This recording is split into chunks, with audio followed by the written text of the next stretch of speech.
प्रश्न 111। खराब जल को वाष्पित कर पुनः ठंडा करके शुद्ध करने की विधि क्या कहलाती है? ए छनन, बी निथार, सी आसवन, डी अवसादन। सही उत्तर सी आसवन। व्याख्या: इस विधि में अशुद्धियां पीछे रह जाती है।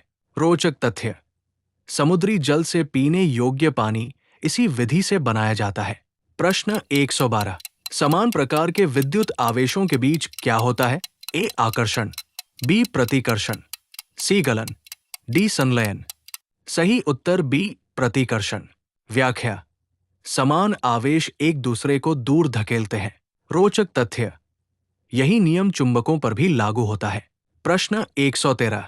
कठोर जल में सामान्यतः कौन से लवण मिले रहते हैं?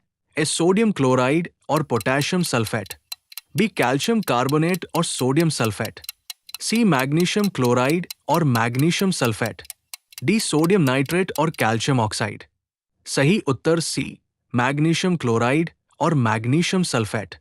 व्याख्या: मैग्नीशियम और कैल्शियम के लवण जल को कठोर बनाते हैं। रोचक तथ्य: कठोर जल स्वास्थ्य के लिए हानिकारक नहीं होता, पर कपड़े धोने में परेशानी देता है। प्रश्न 114। कठोर जल और मृदु जल में साबुन के झाग के बारे में सही कथन कौन सा है? ए दोनों में झाग देता है, बी दोनों में झाग नहीं देता, सी कठोर जल में झाग देता है, मृदु जल में नहीं, डी कठोर जल में झाग नहीं देता, मृदु जल में झाग देता है। सही उत्तर डी कठोर जल में झाग नहीं देता, मृदु जल में झाग देता है। व्याख्या: कठोर जल में साबुन लवणों से अभिक्रिया कर मैल स्कम बना लेता है। रोचक तथ्य: इसी कारण शैम्पू मृदु जल में ज्यादा झाग बनाता है। प्रश्न 115। समान ध्रुवों वाले चुंबकों के बीच क्या होता है? ए आकर्षण, बी अपकर्षण, सी घर्षण, डी कंपन। सही उत्तर बी अपकर्षण। व्याख्या: समान ध्रुव एक दूसरे को दूर धकेलते हैं। रोचक तथ्य: असमान ध्रुव में आकर्षण होता है। प्रश्न 116। जल का क्वथनांक बॉइलिंग पॉइंट कितना होता है? A 0 degree centigrade, B 50 degree centigrade, C 100 degree centigrade, D 212 degree centigrade. सही उत्तर सी 100 डिग्री सेंटीग्रेड। व्याख्या: सामान्य दाब पर जल 100 डिग्री सेंटीग्रेड पर उबलता है। रोचक तथ्य: ऊंचाई पर जल कम ताप पर उबलता है। प्रश्न 117।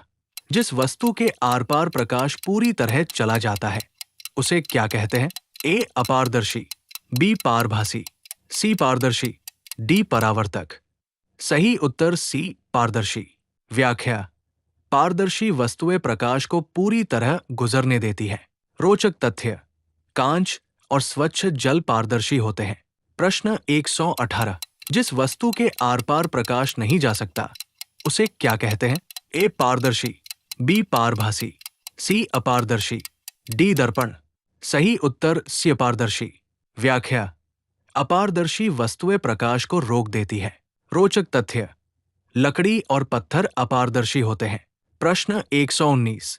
जिस वस्तु के आर पार प्रकाश कम मात्रा में जाता है उसे क्या कहते हैं?